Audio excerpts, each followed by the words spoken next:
bad.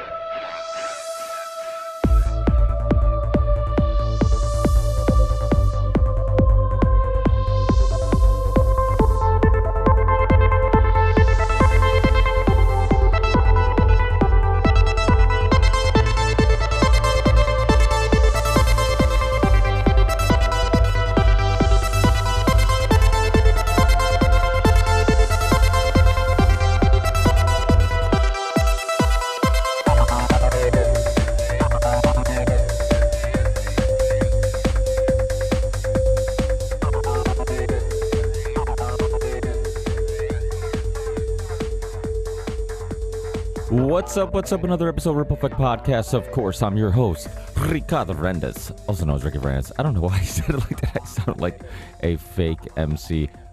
Yes, today we have an amazing conversation. Of course, I always tell you guys that, but one of my favorite people to chat with, Richard Grove.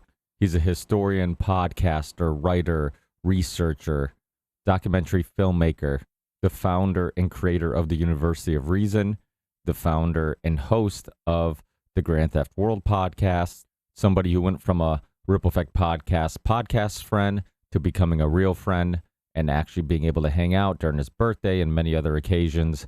He's just a fun and incredibly intelligent person to talk to. Anytime you have a conversation with Richard, his vocabulary, his knowledge, his insight, his perspective on things is always fascinating and thought-provoking.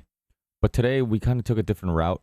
Usually when you hear Richard talk, you're going to hear a lot of information. You're going to hear a lot of historical references, and you do get some of that. But we also share a lot of our personal stories and insights and experiences that I think help mold the guys that are chatting today on this podcast. So it was a fun, casual conversation. I think because we have been friends for so long and we've hung out in person multiple times, that we were able to have a very casual conversation very easily.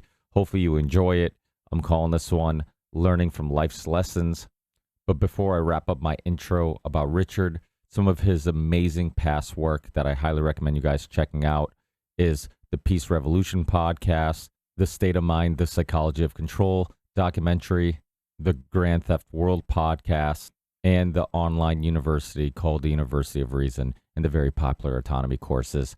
I can't thank him enough for becoming a sponsor of the show. If you guys are interested in what he has to offer, and if it sounds interesting, because we do get into the University of Reason and the autonomy courses and some of the helpful tips and things you'll learn in those courses on this show. If it's something that intrigues you, go into show description, click on the University of Reason and the autonomy courses, and browse around, take a look. But please use that link, because if you do end up signing up, you can help yourself and help the Ripple Effect podcast at the same time. And of course, this is a value for value show. You can find all the ways of supporting the show in the show description and on my website, rippleeffectpodcast.com. We do have a Patreon page. We have a PayPal and Venmo account if you want to send a one-time donation. You can write, review, leave thumbs up and comments to help the algorithm suggest shows like these, which they're typically suppressing. You can check out our amazing merch store with hats, t-shirts, mugs. We now have shorts, we have stickers, we have many things, and you can find the link to the merch store in the show description, or you can go to the Ripple Effect Podcast merch.com to take you directly there, and you can also find it on our website. So that's it for the intro. Enjoy this amazing conversation with the great Richard Grove, and I'll talk to you guys in the next one. Peace.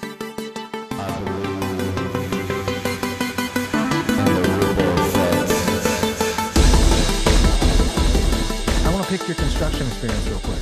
Yeah. We have triaxles of millings from the roads getting torn up, right? So a bunch of us bought, like 10 triaxles of millings here, 5 here, whatever, 20 next door. And we have a skid steer and a roller coming tomorrow. And we're going to smooth it out with the skid steer. We're going to tamp it down with the roller. We think we know what we're doing, but I told Dylan, I said, I'm going to talk to Ricky, and he builds roads. So I just want to make sure, is there something we need? Do we need an apex so that the water drains and, aprons? I don't know, but any quick, don't do this. Don't get killed doing this. That'd be good. Well, I mean, so are you doing a driveway or something? What do you guys? Yeah, we're doing 3 driveways over the next couple days. So the equipment got delivered today, and the roller is coming here tomorrow. And the millings have been sitting here for like 8 weeks. So I have 8 or 10 triaxles, and then my buddies all bought them too on the mountain. and You, so we're you gonna do all the driveways together.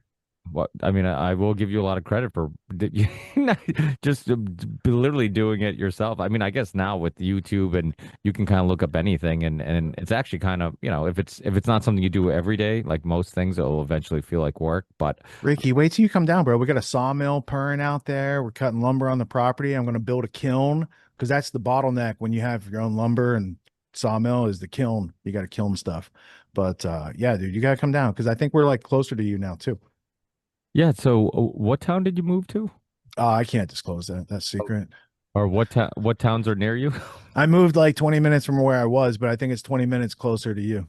Oh, that's all. Yeah, you weren't that far to begin with, so that Yeah. even because you were initially what near what town I, were I you? was near Hartford. Yeah, not too Yeah, far, that's like yeah. outside of Hartford. Yeah, yeah, yeah. So that's not. Yeah, that's definitely closer. We definitely got to meet up. Sometimes it's crazy how little you see people who are so close. It's it kind of makes you feel guilty that like, hey, how come I haven't made You time? need an occasion. And I knew the road construction wasn't going to get you down here on a weekend, but my buddy just got back from a South American country and he brought some Cubans back. So we're going to have cigar and maybe some nice bourbon and stuff. And I figured you would probably be able to make it down for such an occasion if I planned carefully around your schedule.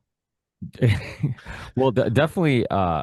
That's one. It's funny because even just saying that reminds me of like I was just talking to somebody about like these traditions that continue, like my parents making wine, my grandparents making wine, and just like over and over again, generation after generation, continuing this task or this hobby, whatever you want to call it, or tradition. Even though it's it is a lot of work and wine not that expensive if you want to find some really inexpensive gems, so why do they continue doing it? And that's a big part of it. It's that gathering of like they're together, they eat, they drink while they help each other work. It's a communal thing where like we as a community, like you come over, you help me out when I'm making wine, and then when you need something, I go help you out. Everything evens out eventually, and we all help each other out, and we make life a lot better and easier. And yeah, so it sounds It's like like a celebration of life, bro. That's what you're describing. It's just celebrating living life. And back in the Roman days, um, they had a different type of culture where they weren't being driven around by fear of death all the time. In fact, they kind of embraced the mortality of their being. And they had a quote, and it went like this: "Bibamus moriendum est," meaning death is certain. Let's have a drink. Like let's live while we're alive. And I think that goes back to the social culture. I'm sure there's some people saying, "Oh, getting together to smoke cigars is not healthy." Yeah, neither is stress and a whole bunch of other stuff that you're in the middle of a toxic soup all the time. So if you can get together with friends, do something constructive that doesn't plunder anyone else's production or freedom, and you can enjoy yourselves, I say have at it, but practice in moderation. Like I haven't had a cigar in I don't know almost a year at this point, so okay, I can have a cigar. maybe the last time I was at your house. No, it's been more recent than that because I have a couple buddies that we have cigar meetings every now and then, and we should loop you into those in the Yeah, coming future. Yeah, I'll bring you but some. I do it virtually with them because they're in different states. Yeah, So like I'll go outside and have a cigar, yeah, talk. yeah. That's cool. Yeah, my buddy has a local smoke shop. Ooh, Ripple Effect Cigar Club, everybody. It's a convenience store. Actually, that's kind of one of the things that like one day I would love to open is like a smoke, a cigar lounge with like that because I'm big into whiskeys, cognacs, brandies, anything that goes good with cigars or you would have like after dinner.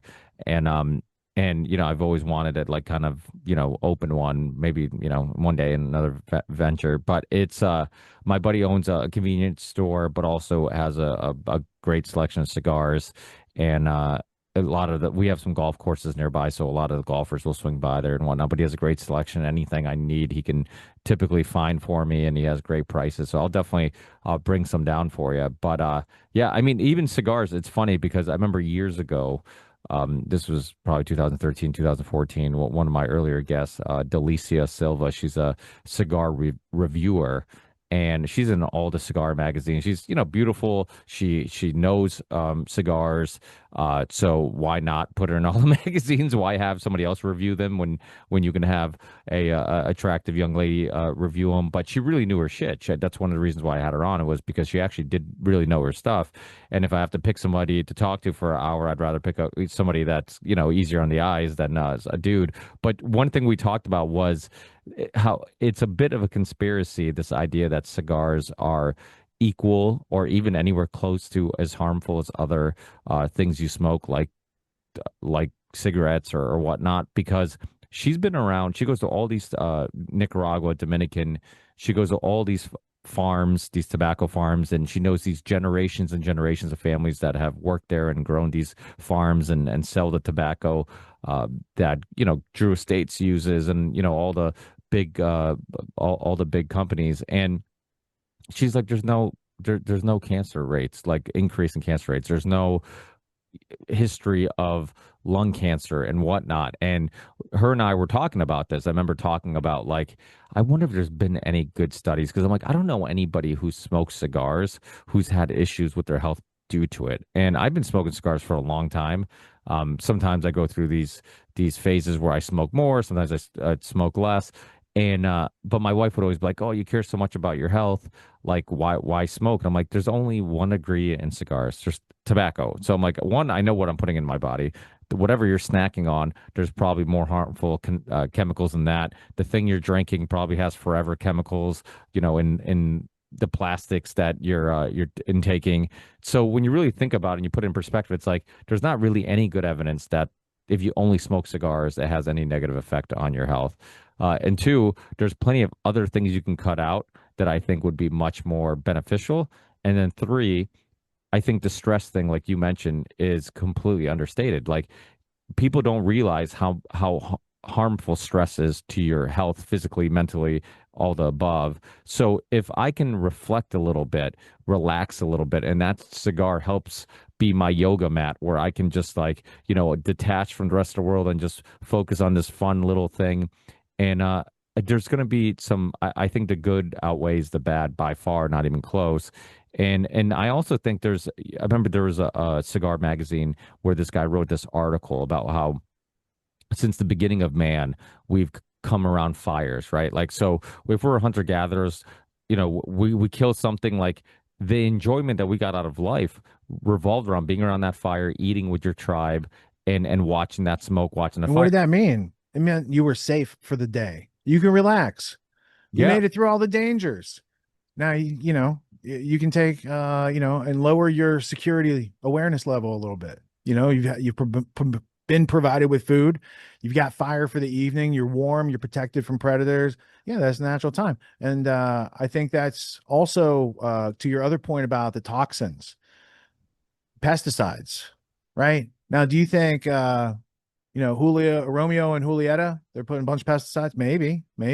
But I would think that the higher quality cigars demand like more pure growth, and the El Productos and the Owl and whatever else the spliffs are rolled with, and all that sort of stuff that they sell at the bodegas, that's chemically laden. And if you compare all those people doing those things, like if you have someone chewing on a cheap cigar with it having contact with their lips all day and it's always there and it's got pesticides in it, yeah, you're probably going to have problems from that. But if you're thoughtfully smoking, a $30, $50 good cigar, or even more expensive, because some of those cigars, like I have some Arturo Fuente Opus X from 1992 that have been in the humidor for over 30 years, properly humidified. Like there's different types of investments in life. And sometimes some good cigars properly humidified over long periods of time also turn out to be good investments for friendships or access, right? When did I first smoke cigars, you ask? That's a good question. I had just started my own business, had bought my dream sports car. I was like 22. And I thought, oh, I want to go get a cigar. I've always wanted to try one. My grandfather used to smoke a pipe. I like that smell. Let me go do that. And then, occasionally throughout. But then when I got out of college and I started entertaining clients at martini bars, I was having cigars on the regular, good cigars too. And in New York City, you could access like pre 1992 Castro Cubans. because there was a whole different way of growth that they did after 92. And even not Monte Cristo, one of the I'm trying to think of the brand, but he pulled out of Cuba because Cuba started using fertilizers and doing a whole bunch of crazy shit. And this is like 1988. And it's the Switzerland brand. Davidoff. So if you watch the Davidoff documentary, you can see like the whole history of Davidoff and the quality and care. And then, a couple years into Castro, he had to, well, it was probably 20 years into Castro, they had to pull out. But that's, some just the origins of some of the cigar companies are fascinating. That's that's a interesting historical journey right there. But the social aspect of cigar smoking is also drastically changed, like in the past 25 years. Like when I was living in New York City 25 years ago and was like living high on the hog, you could smoke a cigar in a restaurant. They had cigar bars. You could smoke them at nightclubs. I used to go see this Sinatra act at Carnegie Bar and Books every Friday night. And they had a full like 10-piece orchestra, and the dude sounded just like Sinatra. And you bring all your business friends, you have martinis and cigars. Then you can have real discussions and relationships build, and you do better sales work back in the day for those companies if you entertain the clients. And that's just always been a thing. And when I found clients that wanted to go to like, let's go to Angelo and Maxie's and eat our steak in the cigar room. Let's go have dinner and smoke a cigar at the same time. I mean, they were, those were fun times, but that was again 25 years ago. I'm dating myself now. No, but yeah, I mean, there's something about having a whiskey or cigar, and like I was saying about the smoke was, yeah, I think in the article he talked about how he thinks that's what our infatuation with the smoke is. When you're smoking a cigar, you watch the smoke. He thinks we've always kind of just sat around and watched the smoke. And yeah, I mean, without a doubt, enjoying these simple things are super important, even as like a cigar and whiskey and wine. Yeah, I shouldn't say connoisseur, but somebody who really enjoys those things. I think sometimes people can get lost in what makes it in the things that make it the most enjoyable, and that is like conversation, community, enjoying the simple things, taste, smells, aromas, that type of thing. And I'll talk to people and they'll know I'm into things, and like, oh, my buddy, he's big into whiskey, so somebody, he'll send a friend over to come talk to me, and then he'll be just like one of those whiskey snobs, like, oh, I have this or that. I'm like, okay, that's great, but I'm like, you know what? I've had a bourbon historian on. He was a part of a documentary called I think it was a History Distilled, which was about the history of bourbon in Kentucky. And he's an attorney. He's a historian. He obviously makes decent money. He knows all the distilleries in Kentucky, like personally. And I'm like, what's your go-to drink? You can literally drink anything you want. What do you go to? He's like, I still have Woodford after work every day. He's like, he's like, at the end of the day, I'm like, I get it, because Woodford's one of my go-tos. And, I like that because it's like, he doesn't care about how expensive or whatever. He's just honest that, like, you know what, sometimes certain things are a little overrated, and you can get so caught up in how exclusive something is. I've been to a Pop Even Winkle tasting. Oh, wow. Tell people what that's all about, bro. Like, I only know about it through rumors. I've never seen a Pappy Van Winkle bottle in person, other than like, I guess, a liquor store. I've seen it. I don't know, but I know it's a highfalutin reward for people who have just accomplished something. So like, when did someone like, what is it, and when do they break it out for people? Well, so what happened was that there was and I think it was some type of dinner. It was this restaurant put together this dinner with these representatives from the company, and you were going to be able to try every single one.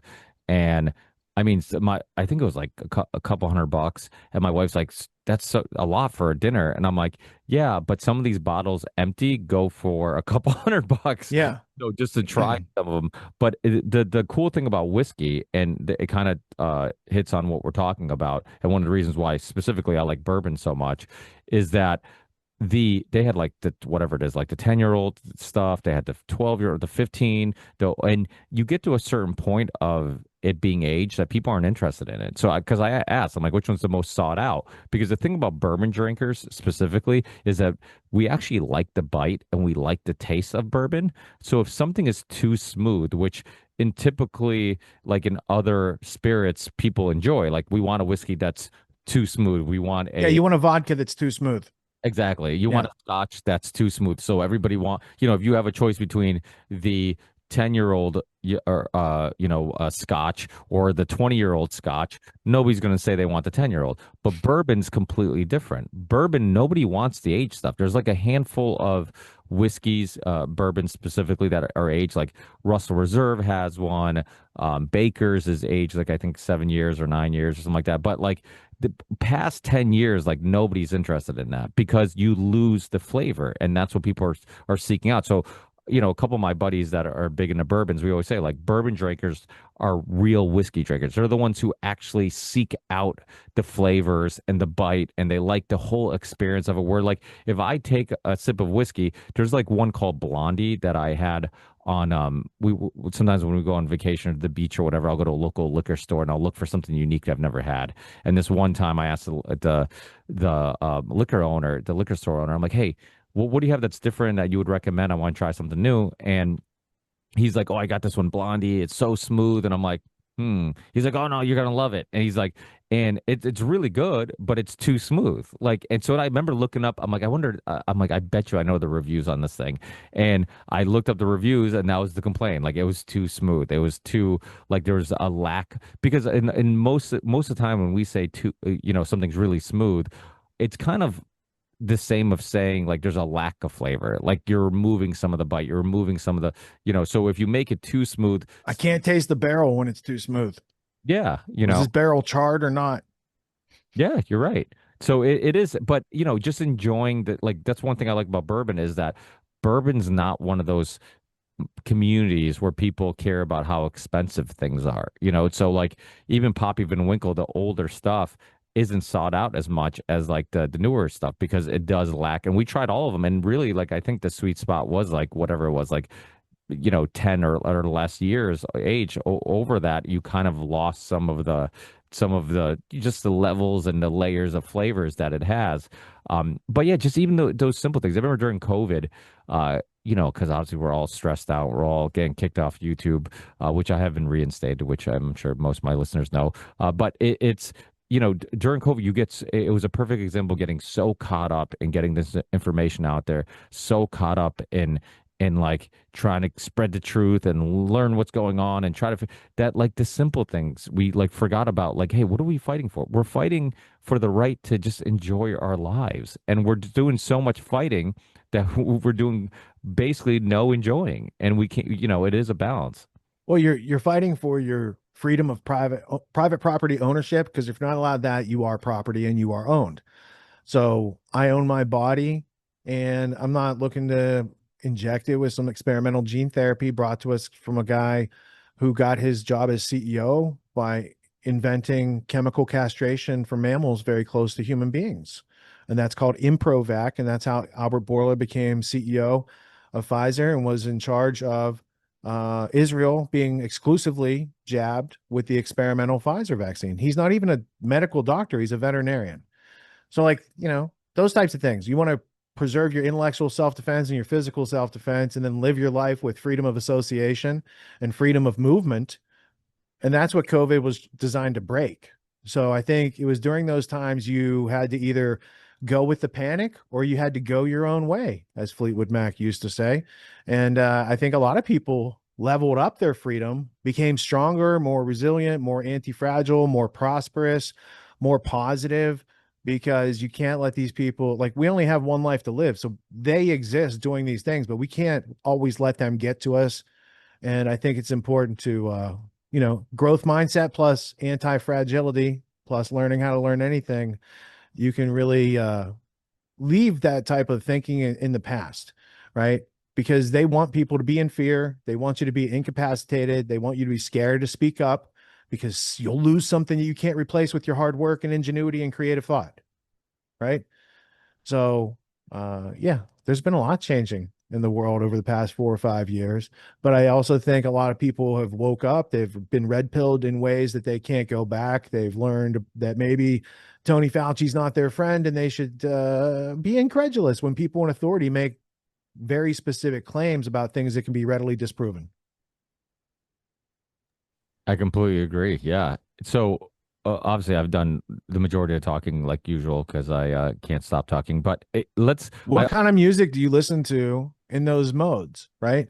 Because I find that Like, first off, you and I never get to talk about music in these interviews, and people listen to music, and it's one of those things that helps you. It's like an accommodation for living life, right? So I have music to be productive to, right? I could get some Eye of the Tiger, right? Go on Pandora, go to the Guns N' Roses channel, get like some motivation. You got to do something. I also have creative mode. I have to do a slideshow presentation, and it's going to be for me speaking at some conference. So I'm going to sit down and focus and put on some Vivaldi, specifically the Four Seasons. I'll start there and let Pandora kind of work me back until I say, no, I don't want that. And let's get back to some Vivaldi like classical music. Um, but if I'm chilling, if I'm having a cigar and a drink, I'd be listening to some jazz, some Stan Getz. If I was outside and it's warm, Joao Gilberto, like Astrid Gilberto's husband. He used to play with Stan Getz. There's a whole bunch of like 50s jazz saxophonists, Jerry Mulligan, uh, piano players, right? Like old, not old timey music, just classical, like classic music that was produced right before the rock era. I guess you could go there, right? And then the entire catalog. I celebrate the entire catalog of rock and roll from like the blues and the Delta, where the Stones and these guys stole their riffs from. Lead Belly, so yeah, I mean, I even used to have to I was raised with country music, so I learned to just like it when I got to be a certain age, but I embraced that, I don't know, 10, 15 years ago. So I'd say most genres, unless it's 21st century music, I'm cool with. I appreciate it. All the way back to Stephen Foster and the player piano, dun, dun, dun, dun, dun, dun, dun, dun, the entertainer and stuff like that. So I don't know. Music's a big part of life, and I'm thankful that we live in an age with radio and like that type of just the sending invisible waves through the air 100 years ago. Someone they figured that out, and you can just have this box and pick up these waves and it makes you gives you a soundtrack for your day, man. Some Beach Boys, Pet Sounds album, that's always good for inspiration and like bright, sunny optimism to tackle the day's tough problems and navigating quagmires, all the stuff we have to do every day. Like music can bring out the best in it. Oh, I completely agree. When I coach, I always have music going. During all my practices, I got a JBL little speaker that was probably one of my best investments. It was a couple $100, whatever it was, and it was the JBL Party Box, and it's portable. It holds a charge, has lights on it, and it has amazing bass. And every time I coach, always have it on. I think once I forgot, like all the kids were mad at me because like, where's the music? They like look forward to it. I helped out with a soccer. I coach a soccer camp that always has music on, and then I helped out because they're understaffed. Because, like I said, I like doing things for free, and so I took 2 days off to help one of the coaches with his soccer camp because he was understaffed. And I'm like, hey, I'm bringing my speaker, and he's like, oh, I think the kids will like it, and then like kids loved it. They're just like, and even at work, like so we have employees that will have like an earbud in during work. I'm like, I don't have a problem with that. Like, do whatever. If you're in the machine, you want to, if there's a radio in there, put it on. I'm like, whatever helps you get through the day. Like, I'm not old school where it's like, hey, work should be painful all the time, and, but you're right about, learning from the classical music because I have a cousin and, he was playing it, I kind of looked up to him. He was from Long Island and I was a metalhead growing up and he was like the only person in the family, him and his brothers that were into metal, in my family because we're Portuguese and there's not a whole lot of metalheads. And he played in the Wizard of Oz, which was Ozzy Osbourne. A tribute band. He played in Exciter, which was the Judas Priest tribute band. But he was nasty guitar. And I remember one time we're in Long Island visiting my family there and in Smithtown, and he's like, dude, you gotta listen to classical piano. I'm like, dude, why would I listen to I'm like, I want metal. I'm like, I don't want classical. And he's like, oh, you don't get it. Like, if you listen to Maiden on piano, you realize like you appreciate it. You're like, it's just as beautiful on a piano as it is on the guitar when you're doing a riff. So it's like it's similar influences and like the chord patterns and the note patterns and all that stuff. And I'm like, okay. So then I remember like going on YouTube and like looking up metal songs on piano. I'm like, oh, this is pretty badass. And you start appreciating it in a different way. And I'm like, oh, I get it. It's all about just, the notes and the pattern and how it connects with you and how you vibe with it and how you feel it and the senses. and then, and the other thing too about like, I grew up playing music. One thing I started appreciating too was like sometimes less is more, right? Like it forced you to like check your ego because a lot of times you're like, I want to play this riff because it shows off my ability. But this easier riff is the one that fits the song. I feel it when I play this. And then I would like think about the songs that I love the most. And I'm like, those are some of the easiest songs to play. Like some of those songs were like the easiest things to play, but I didn't care when I was listening to it because I felt it. And that's what it was about. It's about feeling something, tapping into something. And so yeah, I've neglected music for a while because podcasting has really became my next obsession. And every time I had free time, I'm like, oh, let me listen to podcasts. Let me. Uh-huh. All right, let's take it back. Let's take it back right now. So first off, I want to mention Beethoven was kind of heavy metal for his day, man. You're in a quiet room. There's a bunch of people gathered. There's a dude at the piano, and he goes, bum, bum, bum, bum. Now he's deaf. Maybe he did it for a sound check. I don't know. But it became popular. It became popular, right? Beethoven's Fifth or Ode to Joy, right? Another Beethoven hit, but it's super like chill, And it's inspirational. It gets louder at the end too. I put Ode to Joy in one of my Peace Revolution podcast episodes. Like I think it plays several times throughout the whole episode because it was a big deal back then. But um, the other part I wanted to ask you is your JBL party box. Okay. Have you, because it receives Bluetooth and you can put music on it, right? Have you plugged in a microphone yet? I know it came with two microphones. I think they're wireless microphones that came with it though, because you can buy it either separately or with microphones. The one I have does have microphones, but I haven't actually used them yet. All right. So I'm going to say something very dangerous, but it's a personal story. So I'm going to share it with you and your audience. I think it was 2 years ago. No, last year. It was a year ago at Pork Fest. I'm pretty sure that I had a similar setup, speaker, Bluetooth. And I said out loud, because we had speakers that were going to talk under our tent, like, Scott Horton or somebody, right? And I said, I bet we could hook this up and do karaoke. And two of my graduates are like, I'll do that. And then all of a sudden I was having to face my lifetime fear of doing karaoke. And I'd carried that fear for a good, I don't know, I'm 51. So like 40 years, I don't know, it's a long time. So I was like, they just did it. I'm going to have to do it. And I did. And no one threw anything at me. I was uninjured and no one's ears were bleeding out. I was like, ooh, that was fun because it's challenging because you know the songs, but now you have to vocalize them, right? The reason I'm telling you this is because adjacent to my penchant for karaoke and trying to like challenge myself to see, oh, I like that song. Can I do it? I don't know. Let's try it. You don't know till you try. You got to try hard. You might have to try a couple times. But the point is, the kids, my son and his friends, they love it. So if we have a picnic, they'll be out there singing karaoke. I used to have a rule like no Taylor Swift on my machine, right? And no whatever other like teeny boppers they got, right? They broke that rule and they just kept breaking it because the kids were like, these are the songs we're singing. So I've had to deal with it. I get earplugs and stuff. I just make it go away. But they have a blast, Ricky. And so like building their self-confidence level, building their anti-introversion skills, because we're all introverted, right? That's why I waited so long to do something I enjoy so much for the past year. And I haven't had anyone call the cops or anything yet on me for doing it. That is like so anyway, the past couple years at Pork Fest, there's been people that want to get up and try karaoke, and then there's like ringers. You got to watch out for the ringers because they'll just keep singing. You got to watch out for them. But the new people who are making their breakthroughs, who thought they couldn't do it, I'm like, just get up and try. Like no one's even paying attention, right? No one's going to throw anything at you. Like all the things, all your worst fears are not going to manifest. You may or may not be able to sing, but I bet you enjoy it. And I haven't found anyone who was like, oh, that was awful and I'll never do that again. They're like, I want to try again. It's like a sliding board or something. And you're like holding and resisting the first time. But it's like, we know the words. We've heard these songs. This is one of the benefits of being programmed so many times with repetitive radio in our era.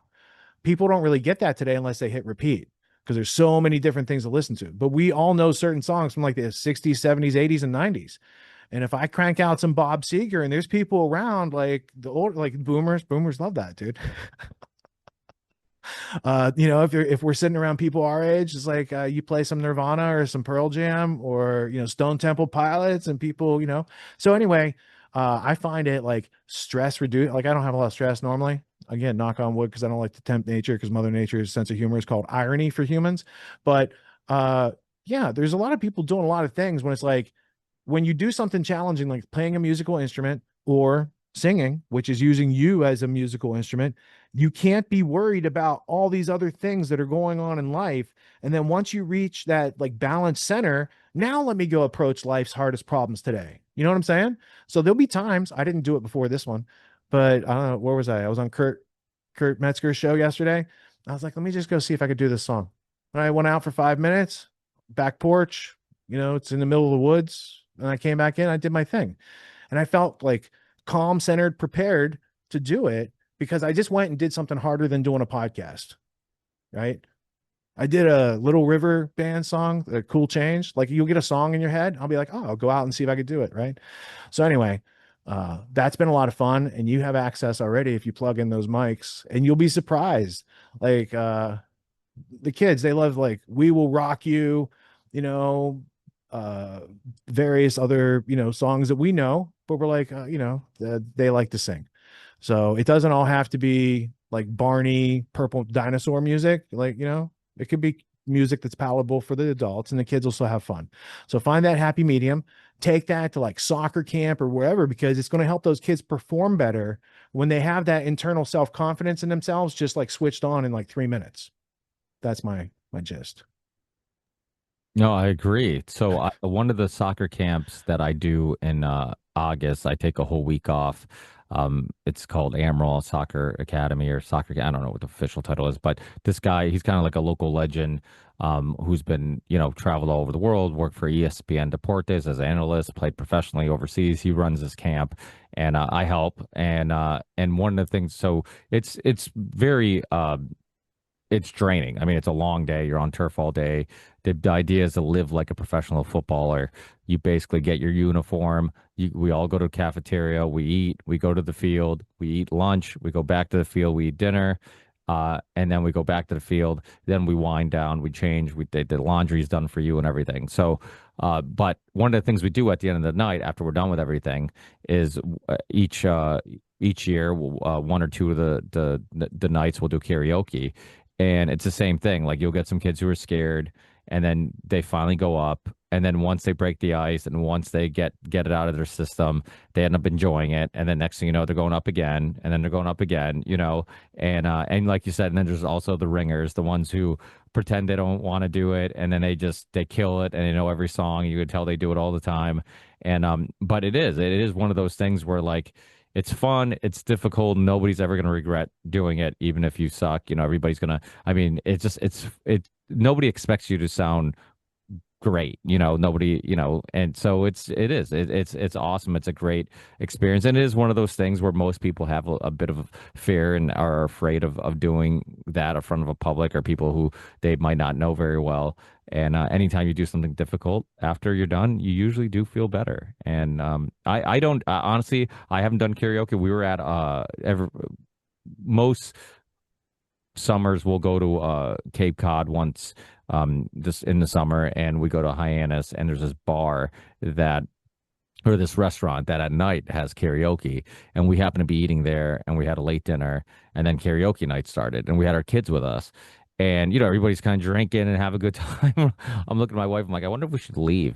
And the kids would not leave because they're like, what are they doing? I'm like, oh, it's karaoke. This is like the first time they've ever seen karaoke at a bar. I'm like, no, they're doing karaoke. They're like, oh, at a restaurant? I'm like, yeah, they do that. And they're like, oh, I want to watch. And then they were just cracking up. They were having such a good time. They didn't want to leave. And I'm like, this is hilarious that even the kids are having a good time watching it.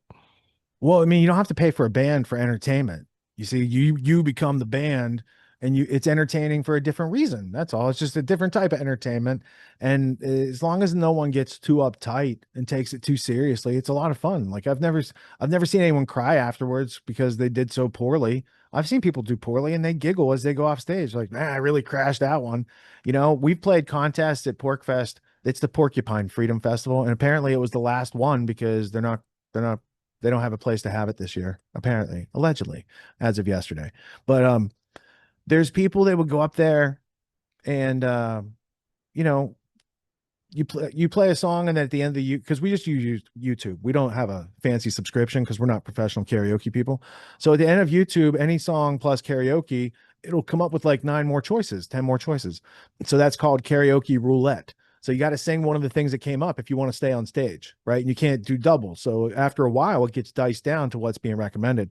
Well, there's been times I've had to tap out because it's like all that's left is Crazy Train or some Ozzy Osbourne. Like, I'm not gonna blow out my voice trying to sing that. Like, I'll just tap out. Like, I lose that round.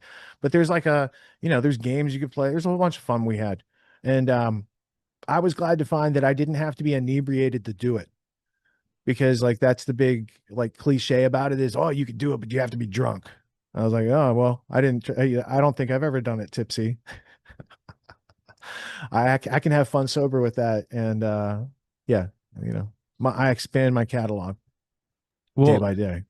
I think there's also something that is nice about being around people who aren't taking things too seriously. Like there's a vibe to it. Like, okay, we're all kind of just laughing at each other. Nobody's trying to be something they're not. Nobody's ego is in the way. Everybody's kind of just having a good time. And it really just makes a good environment. And it reminds me of Halloween every year. So every year, when I was single and going out, and sometimes when I wasn't single, the guys would always get together and we would go out on Halloween. And sometimes we would dress up, sometimes we wouldn't. But we would always have the same experience, that because nobody's taking themselves too seriously, because everybody's dressed up, it's always the time of year that people are the most outgoing. Like if I want to go out and meet people, like nothing like uh, uh, Halloween weekend to meet people. Like there's nothing. Especially in your neighborhood, bro.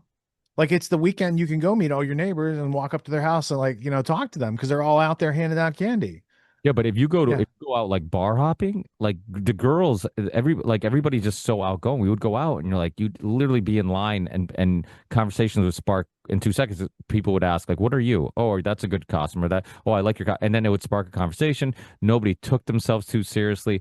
Like, typically you go out, and actually we would go out a lot of times to West Hartford for Halloween, either West Hartford, or we go down to Hartford to like up on the rocks, or and hop around those bars, and people were always just like super outgoing. You're in line, you're already making friends, and I'm just like, there's something about like being with a friend that's dressed like Mario, and something that like you just can't take each other too seriously. So to be a snob when you're dressed up like in a silly costume kind of seems ridiculous. So it's like the alternative is like, hey, we just kind of all have fun. Nobody takes each other too seriously, and it'd be awesome if like you can recreate that in more parts of your life, and.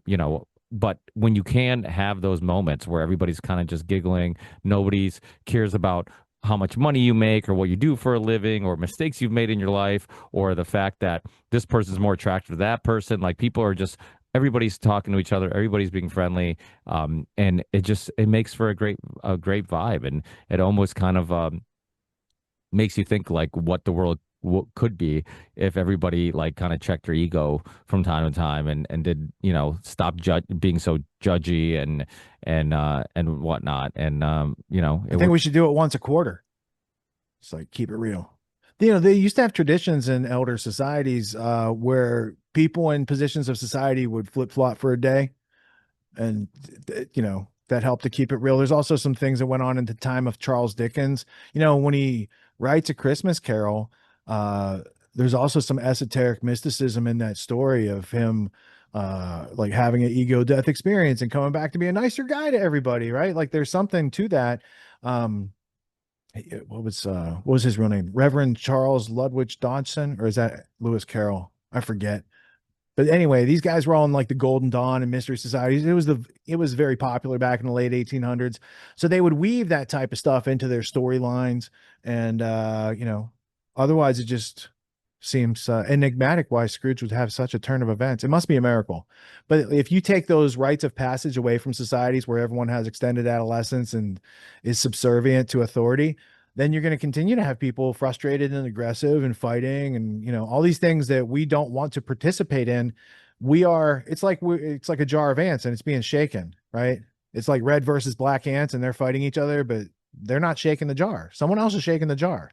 And if we can just say who's shaking our jar and insulate ourselves from that shaking, then we get to go back and enjoy life. But another part of that calm, cool, collected confidence that you're talking about is it's there are people who are laid back for all the wrong reasons. They're not meeting their responsibilities. They don't know how to solve problems. They're avoiding it. As opposed to knowing how to solve problems, meeting your goals and deadlines, being in integrity, being a good person, and now you get to relax and enjoy all that hard work.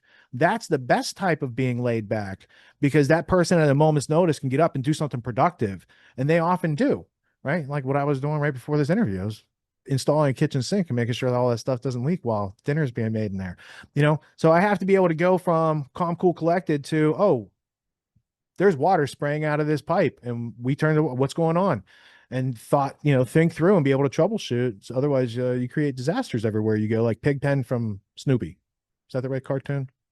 Yeah, I think so. No, Charles Schultz. I, Peanuts.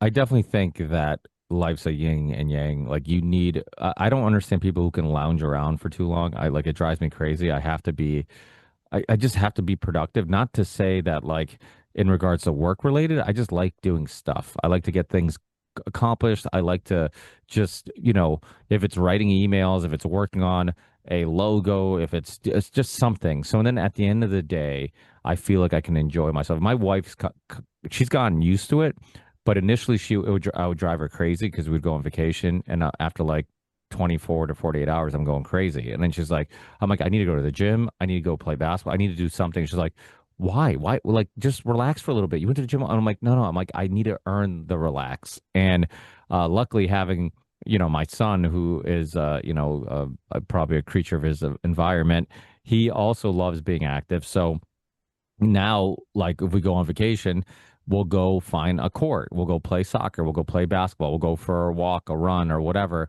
and do something. So then when we're relaxing, we feel like we earned it. And, to me, I'm just better that way mentally and physically. And I feel like, to me, I guess it's not everybody's way of life, but a lot of people who do get a lot accomplished are have similar type of mindset where they're just like they get antsy. They can't sit around for two. I'm sure you're like that because I mean you're obviously very busy. You juggle a lot of different businesses and a lot of different just responsibilities.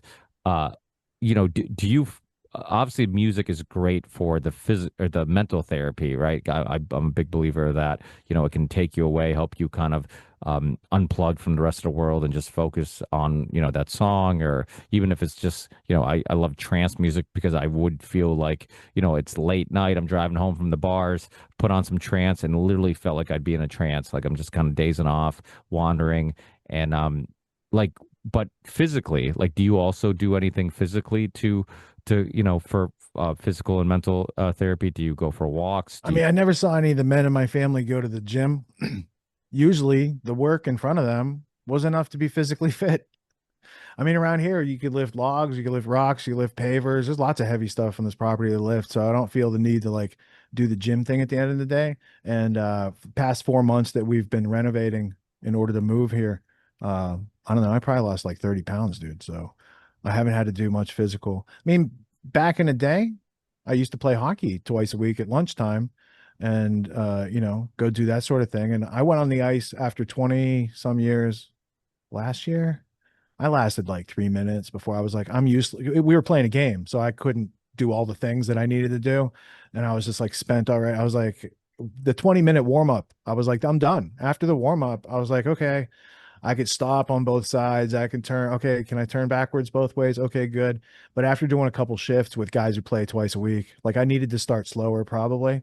And but otherwise, like I like to do things and not so much sit and work out, but like I have regular things that I do Well, it to sounds keep like fit. Like first off, mentally keeping fit helps you put the right things in your body, helps you balance what you need to do as far as work, or if you need to do some push-ups, or whatever, or if you have a problem area, how are you going to rehab that back in? Because I'm a big fan of like if you have an injury, you need more blood circulation to that area, not less. So you almost need to work out a different way, but you need to keep motion in that area of the body. Otherwise, there's I've met more people in the past month who thought I was way younger than them, and I'm actually older than them. And I'm starting to realize some of them were like, "What do you dye your hair? Dye your beard?" Some of them were a little incredulous, but yeah. So I think first, attitude of gratitude and confidence in knowing how to get things done. That's a big stress alleviator. And then in that mode of not being so stressed, it's a lot easier to do all the other things to keep yourself healthy and active and heal, and get back into game and not miss, days of very important life that need to go on. Yeah, I mean, my father's the same way. He do all his physical activity is just doing stuff around the yard. He has a little farm in the backyard. He likes feeding the animals, taking care of his garden, and that's after like pouring concrete and doing, granite work and all the road construction stuff we do. So yeah, I mean, I think that a body emotion stays in motion. I think we definitely are required to move. If it's exercise, great. If it's stuff around the house, if it's yard work, being outside, vitamin D, fresh air, being around Mother Nature, I think is peaceful, and it's healthy mentally and physically. For myself, I just, getting my heart rate up early in the morning. I think the heavy breathing. Well, just watch the news. That gets your heart rate up early in the morning then. Yeah. And I think the breathing too, like anytime you're pushing yourself in the gym, you're taking in more oxygen. And even if you just did that alone, like I used to do the Wim Hof method before every time I played basketball or soccer, and it would help. And I felt like you would get like a jolt of adrenaline. And I think that heavy breathing helps with that. Runners will talk about runner's high. I think a lot of times when you can over oxygenate your body, and this might be bro science, but I think it does ignite some type of energy, and you feel energetic and you feel better. And But is it more or less than methylene blue, Ricky? Methylene blue. You don't listen to enough Infowars to get that joke. That's all right. That's probably a good thing. Yeah, well, it's getting popular. I've been curious to buy some and see what it's like. He literally makes everybody drink it on the show, which is I know, I've seen. Yeah. But listen, I get caught up sometimes in buying tons of vitamins and supplements and creatine and amino acids and all these things, and then typically like there's only a handful of things that I consistently take. I take a pre-workout, which I'm going to play basketball after this interview, and just to kind of get with some natural caffeine, just kind of ignite me and get me going, and some nitric oxide to kind of help open those blood vessels. And then hydration stuff like Jocko's, his brand is awesome. Stevia leaf and monk fruit and no artificial anything. And it's high in sodium, which is what you need. It's an essential mineral. And yeah, and that's basically, it. And I take creatine and basically that's all I take all the time, and on and off of probiotics and kombucha from time to time. But yeah, I think the body is an amazing piece of machinery. A lot of times if you just kind of try to live more like our ancestors, our primitive ancestors, you're going to feel better and you're going to be healthier, and which is important. And this is why I always did a lot of shows on health. And your friend Dr. Frank Attia, who has been on the show, right? How do you say his last name? Aida. You got it close. It's AIETA, draida.com. He's my doctor. He's Lisa's cousin.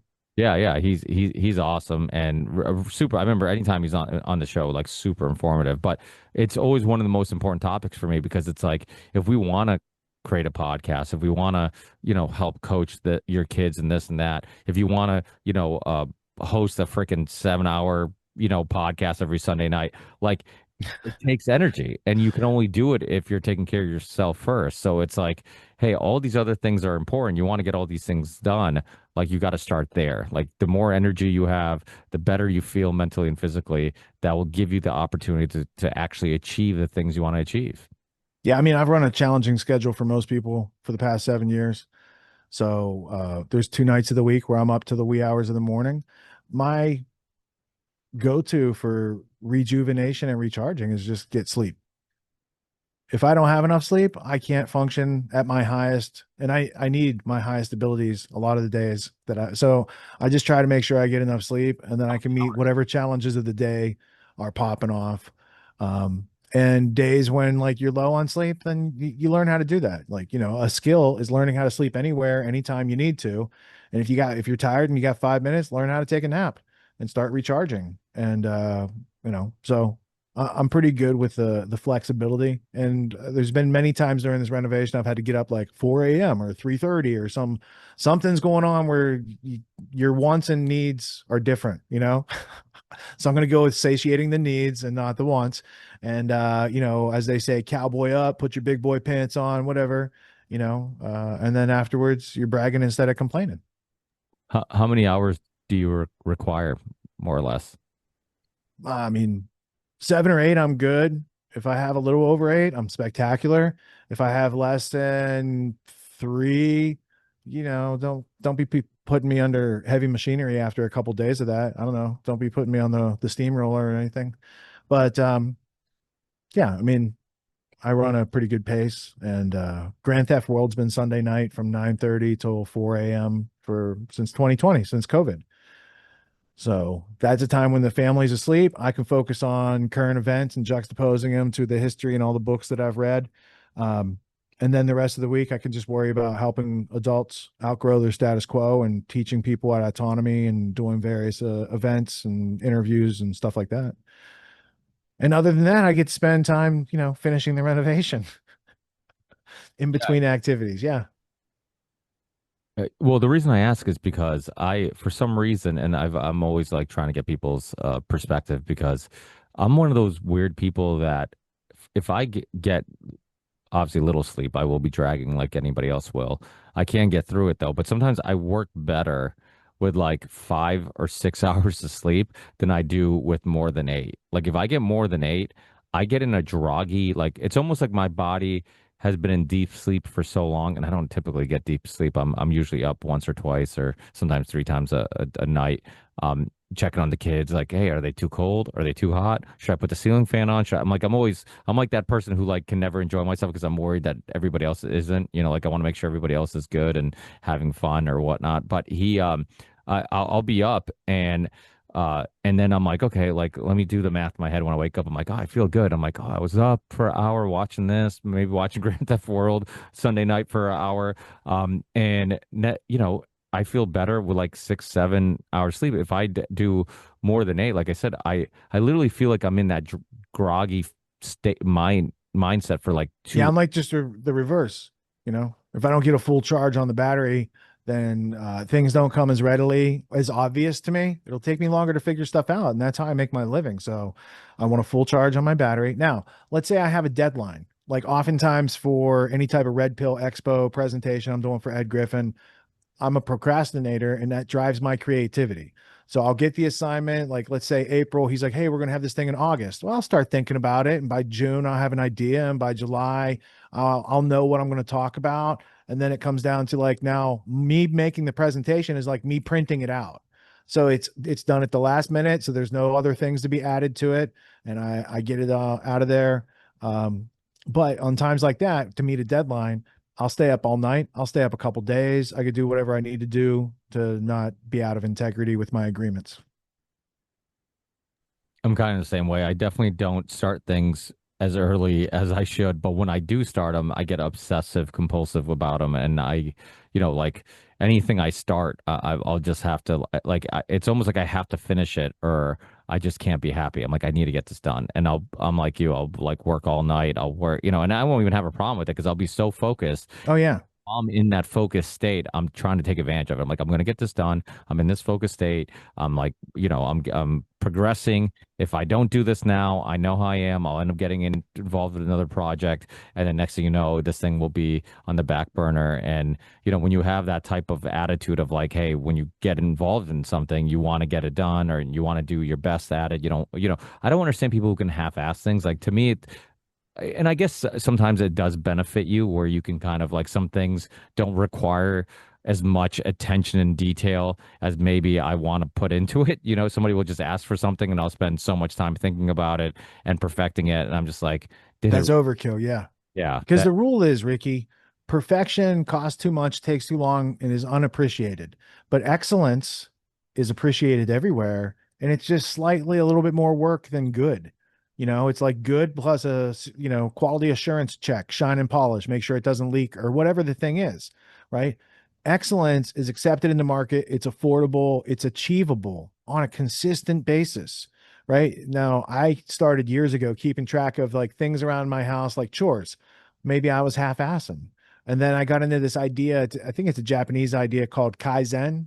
It's about craftsmanship with excellence. So no matter what you're doing the best that you can do, trying your hardest in that situation. So whether I'm like cleaning the gutter or scrubbing a toilet or like menial tasks to super important tasks, now I'm addressing them with the same habit and mentality in all those cases. And you don't have to switch out of like, if I'm doing something, there's nothing I don't care about. And half-assed is like, oh, I don't care about that. Well, then why are you doing it? If you're going to put the sink in half-assed, why are you doing it? Because we're just going to have to call a plumber. So learn how to do things right the first time or the second time or the third time, but the end result is excellence, not just barely passing. Because you don't want a lifestyle of barely passing. I hear people complain about those lifestyles all the time. You don't want that. You want skills to bring in more money than what you need on a regular basis. And that gives you the confidence to chill. You don't need FU money of millions of dollars. You do not need seven figures to have FU money. You just need to have enough time that if something happened, you're not going to lose your house, your car, whatever else you got going on. And you have time to reformulate or re-strategize. And it's not a bad idea to have something called recurring revenue that keeps coming in just in case you can't go to work. But they don't teach us about any of that stuff in school. And it took a long time for me to learn all that stuff for myself. And I'm still practicing and learning every day, but I'm getting better at it. well, one thing you're talking about, and by the way, people, you can learn some of these skills and learn from Richard at Autonomy. Like I always tell you guys, check out the website. It has links to it, and definitely, if you're a hamster on the wheel and you feel like you're running in place, it's definitely the online academy for you. So definitely check it out. But mindset is so important, and it's not just something they don't teach you in just regular life. In sports is the same thing. And I've had the privilege to talk to people like Eddie Bravo, Justin Wren, Pat Miletich, the highest of ranks of respected people in MMA. I've had John Stockton on multiple times. I've had Boki Nakbar, who's a professional NBA player and then retired in Europe playing in Spain. And one thing the reoccurring theme with all these people, it's not the physical attributes. Like I was telling John Stockton, I'm like it's not, you might have you need the hardware and the software, and the combination of the two is what makes the best of the best. And you have plenty of people who have the hardware and don't have the software. You have plenty of people who have the software, don't have the hardware, but like the really special ones have both. And even with like youth kids, that's like something I constantly try to teach is like, you're gonna meet somebody or play against somebody who's equally as skilled as you, but what's gonna give you that extra advantage is the mindset. And like you were saying, like the way you do, I tell the kids all the time, the way you do anything is the way you do everything. I'm like, even at practice, I want you, working your hardest, trying your best. I always say practice the way you play, work on your weaknesses. All these little slogans I use to kind of get them to remember these things. And I'm just like, hey, if you're lazy here, if you don't take this seriously, how are you going to be able to turn it on during a game? And it's all these little mindset things. And a lot of time, a lot of the coaching I've done, like I'm not bragging, but I'm just saying, like usually I'm pretty successful in just about everything. Like we do a lot of winning. We lose, of course, like any team. But like if it's basketball, if it's 3-on-3 tournaments, if it's soccer, my teams are usually pretty successful. And that's one part that I spend a lot of time communicating is like understanding the mindset of it. Like you need to go in there like it's war. You need to go in there like you're going to give it your all. And if you learn how to do that all the time, then you're going to be pretty successful at whatever you do. And I tell parents that, like, they'll talk to me about, like, hey, it's not like my kid's ever going to go pro. I'm like, one, you don't know that. There's plenty of pros that nobody thought they were going to go pros.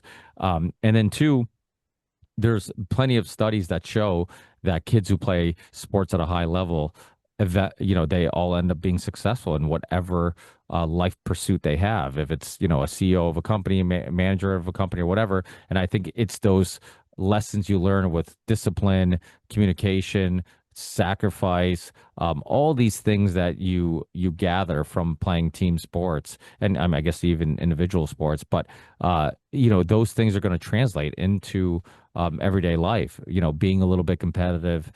You hear stories about Jordan, Ronaldo, Tom Brady. Like these guys weren't just competitive in their one sport; they were competitive in everything. So the way they did anything is the way they did everything. Like they were really competitive in that sport. Well, guess what? If you're playing them in in pickleball, they're going to be competitive. If you're thumb wrestling with them, they're competitive. So that mindset can help you in business, can help you in sports, can help you in literally all aspects of life. So I love the fact that you're highlighting these things.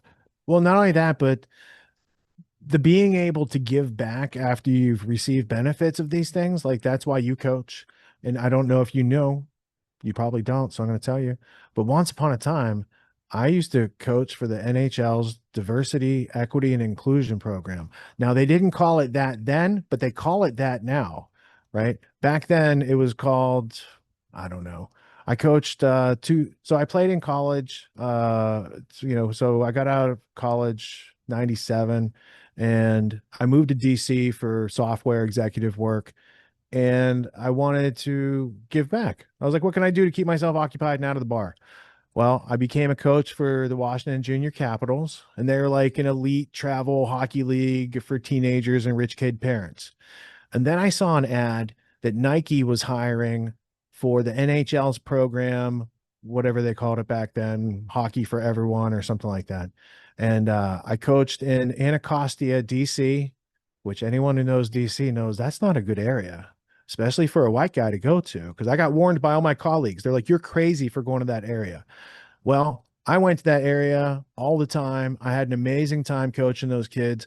I worked with Willie O'Ree, who was he's the Willie Mays of NHL. He's the first black hockey player for the Boston Bruins back in the 60s. So Coach O'Ree and I worked with these inner city kids whose brothers were legit gangbangers and, doing no good. And those guys left me alone when I drove in. Because they knew I was going there not to take from their neighborhood. I was coaching their little brothers and cousins and stuff like that, right? So I never had a problem in that neighborhood whatsoever. The amazing thing about coaching DC's upper crust kids and DC's lower class kids was that all those kids had equal potential, except the kids from the Washington Junior Capitals knew that they could go to the NHL and play, like what you were just saying about going pro. And these kids from Anacostia didn't think they could do anything. And I was like, bro, you could be the next Wayne Gretzky. Like these, it's having an opportunity of having free equipment, free ice time, free coaching. These kids flourished really quick. They took to it, and I ended up moving out of DC in like 99. So I was only there for a couple years, but that was a really rewarding experience because like my high school team, we won a state championship and, there's some other, hockey accolades, but me thinking I didn't have a lot to contribute would have prevented me from like signing up to do the job. I had to know, like, I had some value. I have something I can teach.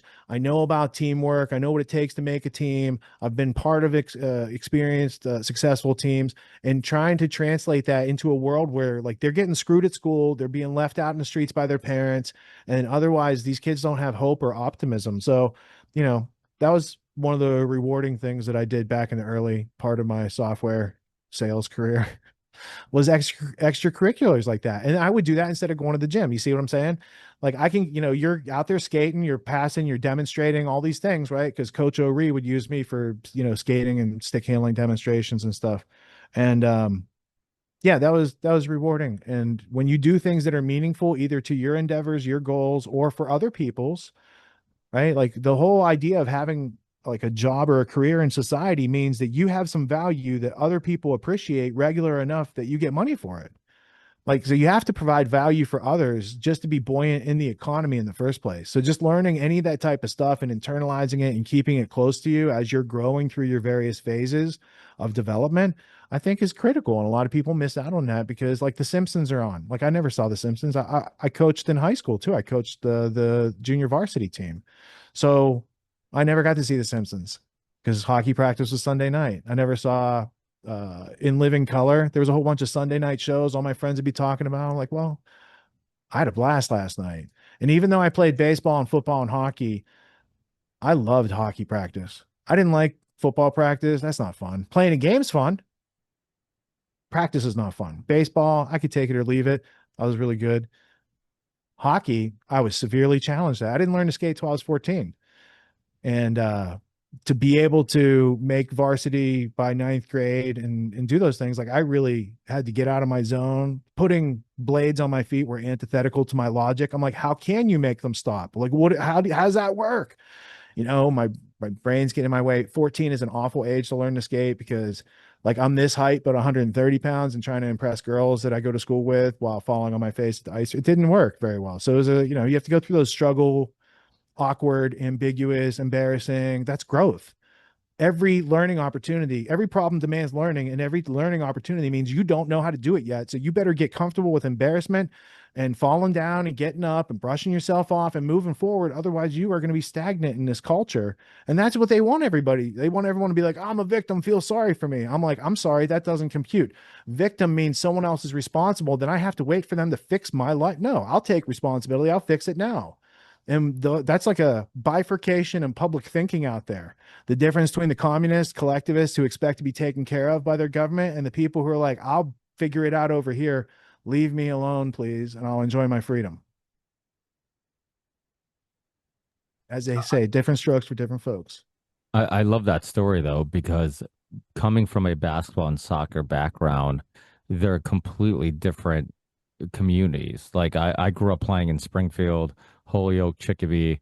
I mean, at one time, Holyoke and Springfield were like both on the list of top 10 worst cities in the US.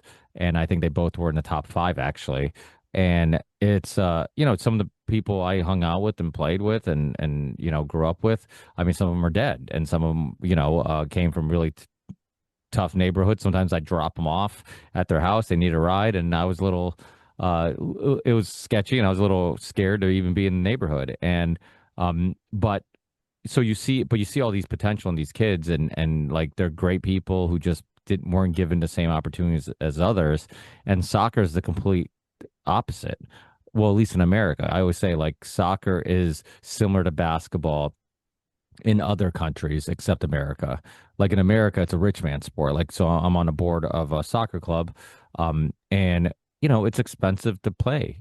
For somebody who a struggling family or even like lower middle class, like to spend a couple $1,000s, or whatever, $1,000 on a year of soccer. Then you have to buy the uniforms, and then you have to travel to the tournaments. Like this adds up. You end up filtering out a huge part of the market where like basketball has this huge, street basketball culture attached to it because it's kind of like a poor man's sport. Like I could find good run anywhere. If I wanted to play against the best basketball players, I would go, play. We knew all the gyms where they had run. We knew all the courts and what days and times people were showing up. And you would just be at a random court and you find out like, oh, that kid played Division II. Oh, that kid played this. That kid played that. And you're playing against them, and you're challenging yourself and whatnot. And then soccer is completely different. There is no street soccer culture because all the kids who are playing soccer have money. Like I always say, America is one of the few places that soccer is the rich man sport. Everywhere else, it's a poor man sport. I go back to Portugal, where I was born, and on this little village near Chaves, where my parents are from. Everybody's playing soccer. Sometimes shoeless, sometimes with a crappy soccer ball that's barely inflated. They use two cans or two rocks as a goal, and you're playing there against other kids in the neighborhood or whatever.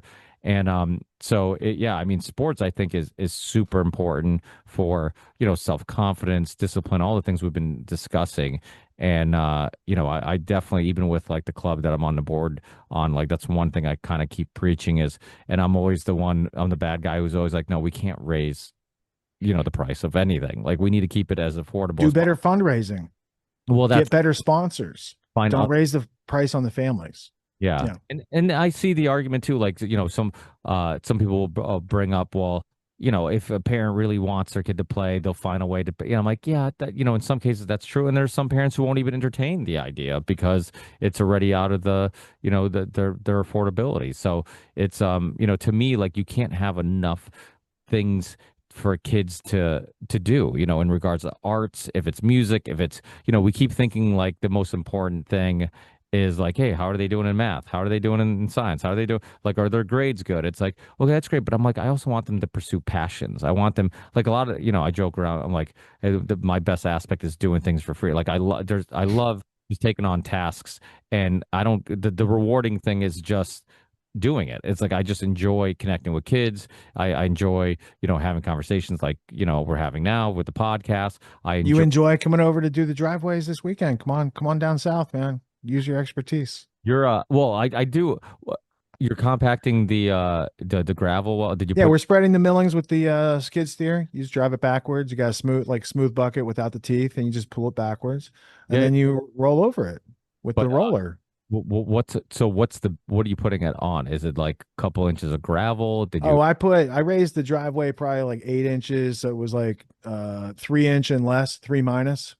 So I and probably had like, I don't know, 8 triaxles of three minus, 10 triaxles of that to build up the road. And then we got the 10 or 8 piles of millings out there. Yeah, because I mean most driveways, the key to it is really like even when we do blacktop driveways, we tell people like we like our focus is really the base because if the base stays flat and still, the blacktop on top of it will Oh stay yeah. still, so Yeah. we have this like super heavy duty compactor, or we'll use a giant roller or whatever and put if we have to build it up, we'll do a little bit of gravel compacted and a little bit more gravel and compacted and just do it in layers and but yeah, I mean that's like 90% of the battle is that type of stuff. And because we do mostly town work and mass DOT work, which is a freaking nightmare because it's just more paperwork than there is work, and because we're used to doing things by the book because it's like if you coded at this thing, like there's inspectors out there to make sure you're using the things that you submitted, the materials you submitted, you're giving the product that you quoted and whatnot. And but residential work, you see like tons of just sketchy contractors because 99% of the time, the the homeowner doesn't really know what you're quoting or the work that you're doing. So you can always kind of They blind. don't know what done right looks like or how to achieve that effect. So then they're shocked by the price of you saying, this is what done right looks like. Well, yeah. And then sometimes, like, there's been times we've given quotes for, and we don't do residential work often. It's like, usually it's like word of mouth. Like, hey, we have a friend that wants, to get a driveway done. We're like, sure, why not? Because I don't like working on weekends. And my dad does because he just wants to keep busy. So Yeah. it's like, I don't look for it or whatnot. And, but we'll go to somebody, give them a quote, and they're like, "Oh, that's a wild price." I'm like, "Why?" They're like, "Because I don't know what to think." I had one person gave me a price, much higher. Another person gave a price much lower, and they're like, "I don't." And I'm like, "Yeah." I'm like, "We know what materials cost. Like, we all kind of get blacktop from the same places. We get gravel. You might get a cheaper price, but it's all rougher." I'm like, "That price is way too low. They're gonna screw you. You're Right. either not gonna, put gravel, or they're gonna cut corners somewhere. They're not gonna give you 3 inches of blacktop." And that price is too high. They're going to screw you, hoping that you would bite at that price, and it's way too much for the job. So, that's kind of why contractors sometimes get a bad rap because you do have these contractors that just take advantage of homeowners that just aren't familiar with the work. And when you get a contractor like us who typically does town work, city work, state work, you're just used to doing things by the book because you can't get away with it. It's not even something you practice or even think about. But is your wife's dinner ready? Or I don't want to hold you. Almost, dude. I was cleaning my glasses so I can read you this quote because you're gonna dig this the most. This is a good wrap up to this epic conversation. All right, let's go like this. This is John Ruskin. He's a teacher of Cecil Rhodes, but he also said this, which I can't argue with. So even though I could criticize him all day, what he said here is true. He said, it's unwise to pay too much, but it's worse to pay too little. When you pay too much, you lose a little money. That's all. When you pay too little, you sometimes lose everything because the thing you bought was incapable of doing the thing it was bought to do. The common law of business balance prohibits paying a little and getting a lot. It can't be done. If you deal with the lowest bidder, it is well to add something for the risk you run. And if you do that, you will have enough to pay for something better, which means you don't go with the lowest price. So I hope that helps every consumer who's listening to your podcast, because that's some truth. Learn how to up your skills so you can buy what you need and not buy the counterfeit, which might leave you in need sometime, when your life might depend on it. Right. So anyway, the Cecil Rhodes tie-in to John Ruskin and the comment about the, paying too little. How do you know what the good price is for the thing? Like, that's knowledge. Knowledge is power, and we all need more power. Distributed, decentralized, but we still need more knowledge. Yeah, for sure. Yeah, I don't know what I'm gonna call this episode, but I have like a list of things that like I wanted to ask you that I definitely did not because I didn't want to derail the conversation from where it was heading because I was having fun. Just call it "Come Get Fact Up" with Richard Grove. There you go. Yeah, I wanted to ask your opinion about Trump, Epstein, all the typical stuff. Some of the new alternative media. Obviously, a lot of people in our community have a love-hate relationship with some of the people who are. They could find out from that on Grand Theft World Sunday night, Mhm. and you could come hang out. We could talk more. I have a autonomy screenings tonight. We're watching the American Ruling Class With Jay Dyer. with Jay Dyer. And anyone watching this later, you can watch it on a replay. You go to autonomyscreenings.com and they'll have the commentary and the replay and all that good stuff. But I got to jam out so I can get that done because that's my next meeting tonight. Do you want me to send you a Zoom link? You can come along. Well, I'm gonna go play basketball, and Well, that's a good excuse. and then no, well, it's the thing is like I only play basketball once a week and it's soccer once a week. So it's like those. I'm like if I don't get them in all week, I'll be like, why didn't I go, you lazy ass? Get them in so we can get cigars this weekend. Hey, if I can, I'll definitely head down there. If I can, I'll be down there in Connecticut for soccer Sunday night. But I think this Sunday maybe my kids and my wife are thinking of going to the beach Saturday morning or yeah, Saturday night or Sunday morning. I'm messing up my days. Sunday morning. So that means if I'm not doing family night Sunday night, then maybe I'll hit you guys up on Grand Theft World and hang out if you have Yeah, for sure, dude. For sure. All right. So if anyone needs to find out about Grand Theft World, it is at grandtheftworld.com. You can watch a live show, you can watch the replays. Best of all, if you go to the podcast, you got your options, but right here, you want the Clip Genie. Clip Genie allows you to search anything in here. So we could type in Ricky and we could find all the times we talk about Ricky, and then it pulls up the transcript, it clips it for you. You can share it on social media. So anyway, That's cool.